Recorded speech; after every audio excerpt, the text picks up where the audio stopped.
Michael and his wife are moving in with their 7 grandkids. You'll be sleeping in a 70-square-foot storage shed. Robert said. I couldn't help but gape in shock. There's no fulfillment in doing housework and living with just another elderly person. Now you'll have plenty of chores and grandkids to take care for again. It seemed he was treating me like a mere servant, but I had plans of my own. I packed my bags. Grandma? That was Lisa's voice, clear as a bell. I felt sorry for these kids getting dragged into this mess. Just wait a little, okay? I told Lisa and left the house. I was determined to create a happy environment for these kids. This was just a ceasefire. I resolved to work with Michael and fight to reclaim our happiness. I am Elizabeth, turning 72 this year. I married Robert and we were blessed with 2 children, our son Michael and our daughter Emily. I met Robert at work. After his persistent pursuit, we started dating and got married. However, my parents were strongly against the marriage. I left home in the whirlwind, almost like eloping. But after a while, Robert's gentlemanly behavior during our courtship days disappeared.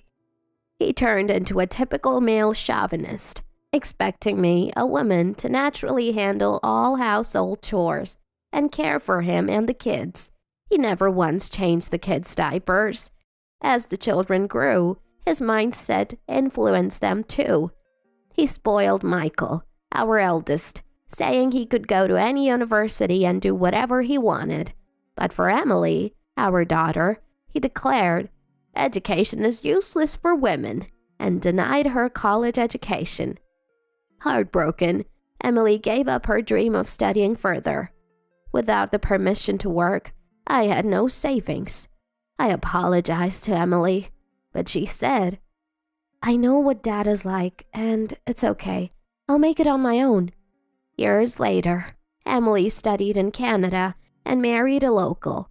We rarely meet, but she has found happiness on her own terms, just as she promised. Even if the parents are flawed, the children can still grow up strong. I'm deeply grateful for that.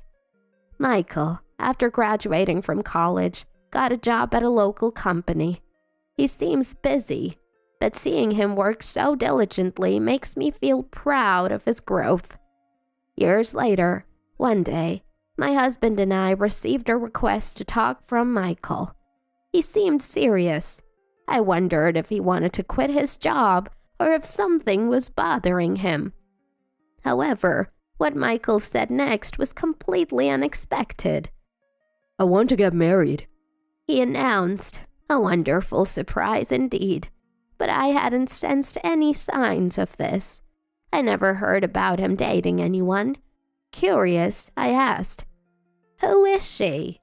Michael shared about her with a bit of shyness. I was concerned about Robert listening silently beside us. Would he impose the same archaic expectations about women and household chores on Michael's wasn't unthinkable, given how Robert always prized Michael.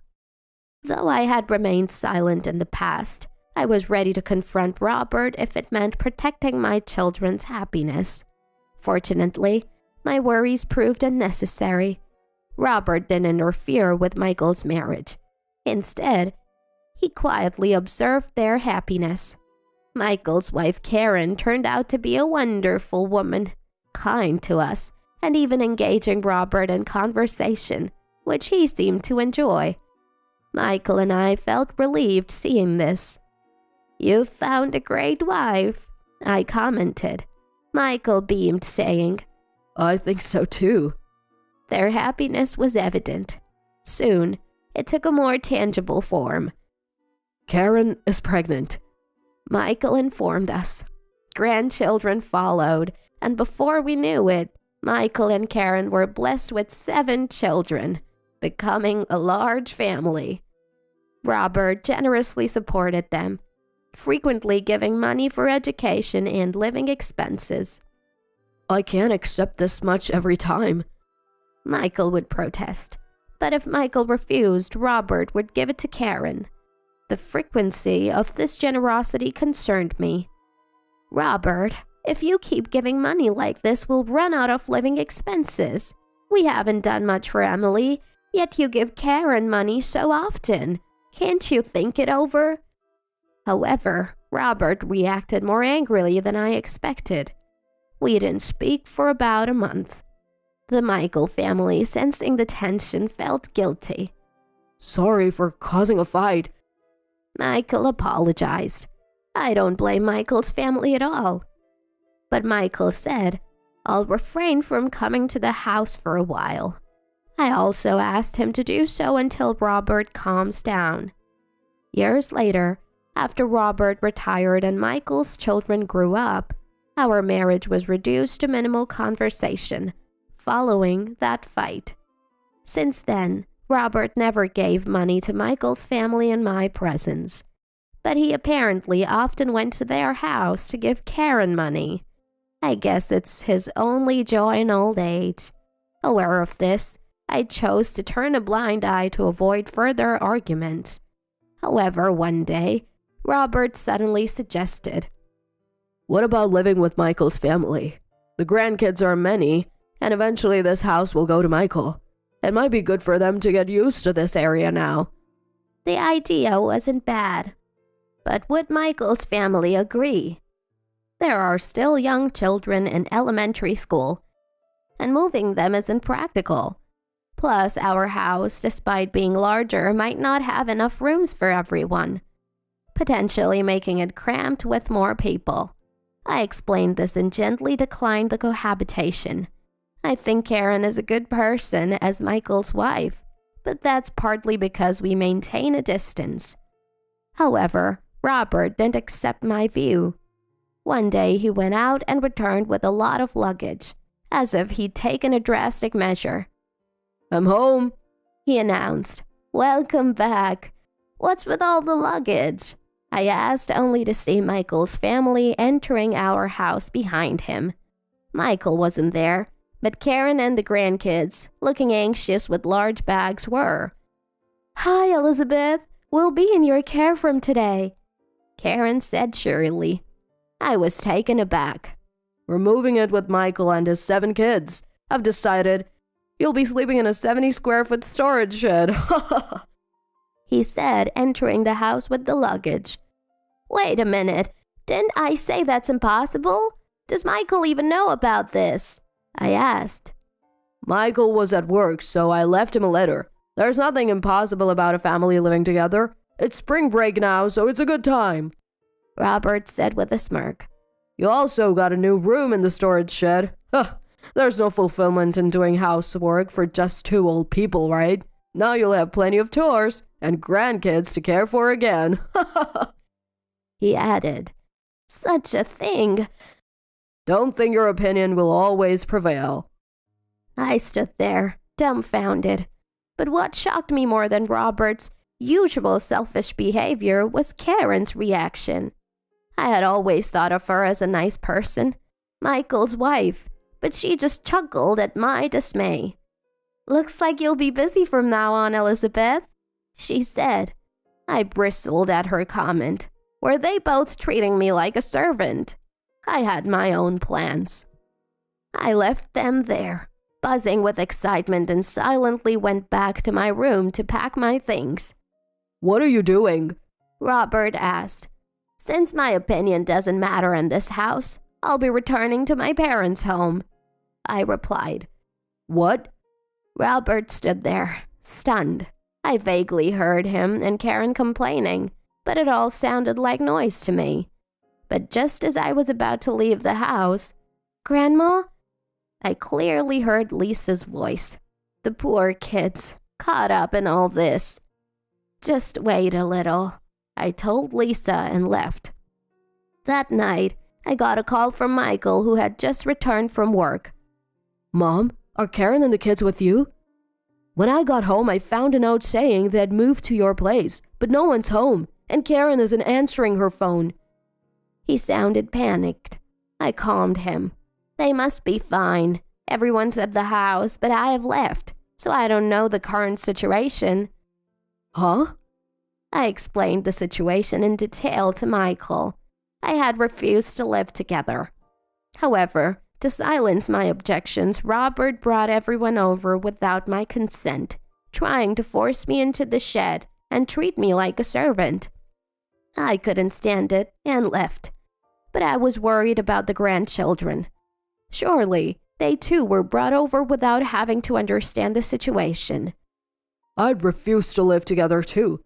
The kids didn't want to change schools, and I've seen enough of Dad to know living together would burden you, Mom. Michael said with a sigh. I need to convince Karen to understand and bring everyone back home. I nodded. I have an idea. Michael seemed interested. I shared my plan with him. You must be tired from work, but can you help me? Of course, he replied. Then I'll contact you again. Rest well for tonight. I informed Michael of this and ended the call. I set down my mobile phone and sighed. It looked like I was in for a busy time. As I pondered this, someone entered my room and spoke to me. Do you think the plan will work? Yes. Thank you for helping, Dad. I responded.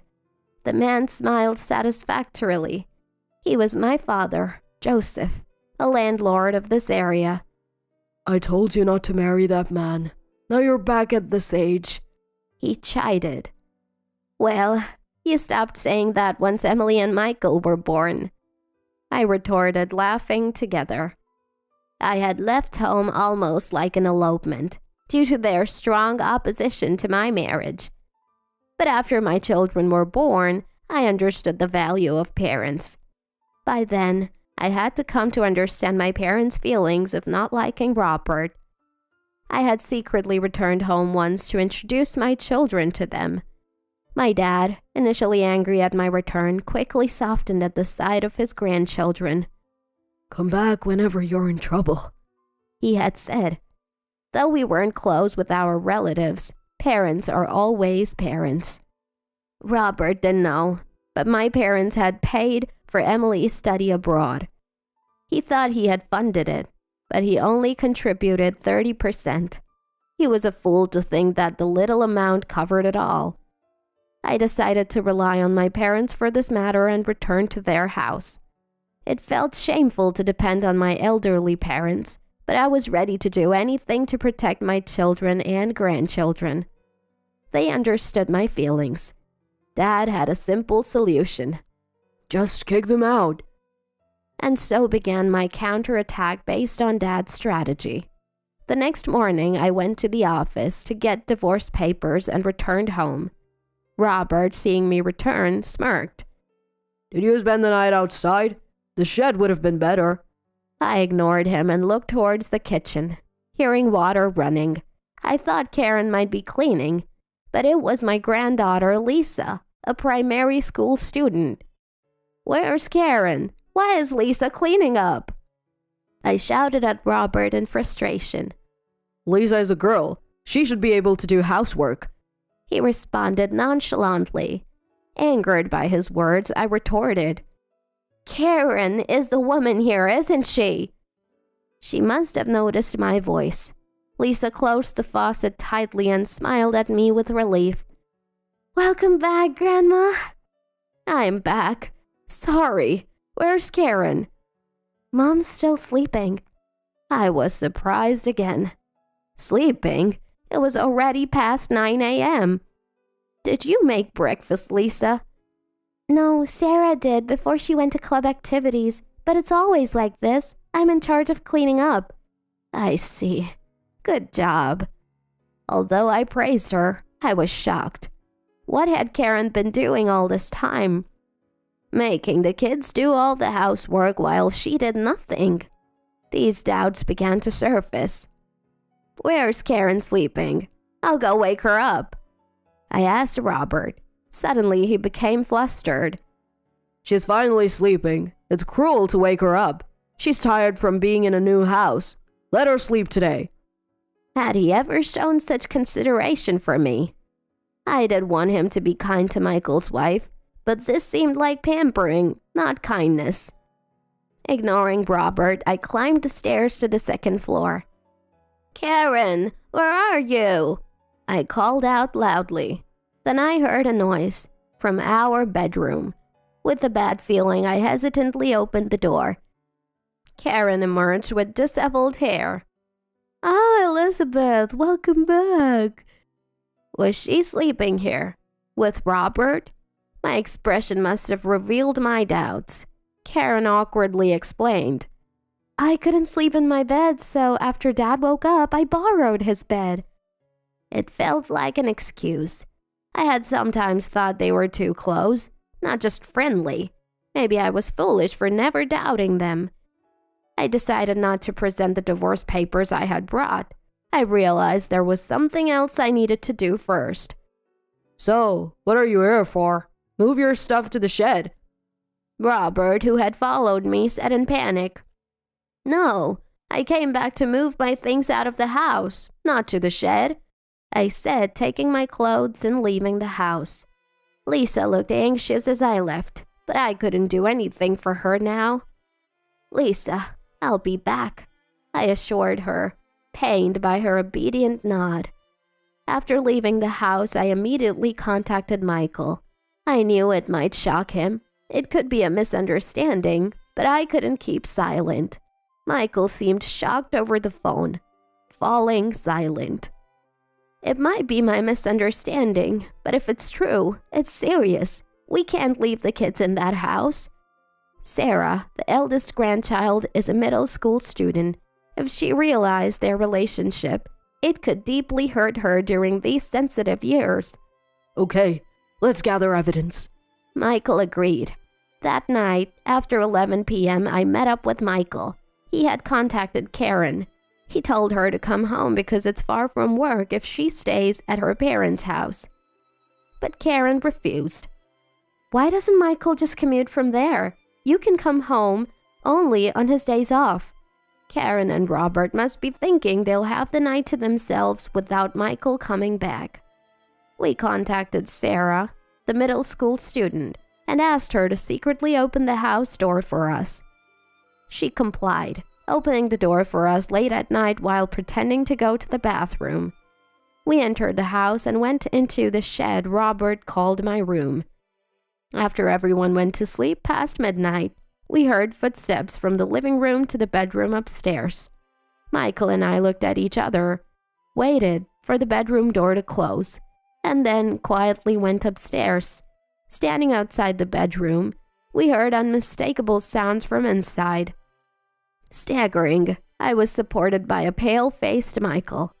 We decided and forcefully opened the bedroom door. "What?" "Wow!" Karen and Robert, startled, hid under their blankets. Recording a video for evidence, Michael stood by as I said, "Do you realize what you're doing? Disgusting! Who should leave this house? Think about it." "Wait, it's not what it looks like," Karen protested from under the blankets. But Michael, with a cold expression, kept recording, saying nothing. "Stop the video." Robert pleaded in panic, but Michael didn't respond, muttering, "Divorce. I won't think of you as Dad anymore." His words were justified. I couldn't consider such people family anymore. Not wanting to wake the children with more noise, we decided that gathering evidence was enough for the night. Michael and I say to them, "Sorry to interrupt." "Continue, why don't you?" we said, leaving the bedroom. Michael sighed deeply, and all I could do was pat his back. The grandchildren were sound asleep in the living room. Neither of us could sleep, nor could we leave the kids and go back home. "You should go home and rest," I suggested, but Michael shook his head, watching the children sleep. The next day, I had Emily pick up the kids. She had hurried back from abroad after hearing from my father that I was kicked out. When she said she would take them to the amusement park, the kids were thrilled. It had been a while since Emily and the kids met, but she, being childless, adored her nephews and nieces, and they were attached to her, so they happily left with her. Left with just 4 of us in the house, We placed the divorce papers in front of Robert and Karen, demanding they sign. Karen began to sob, and Robert looked pale and frozen. "What are you doing? Write it quickly," I urged. Robert pleaded. "I'm truly sorry. The shed thing was a joke, and yesterday I just got carried away." His ramblings sounded like excuses, which I didn't want to hear. "Who cares about getting carried away? You hit on your son's wife. Disgusting old man." Michael spat. "And you? Karen, write it now."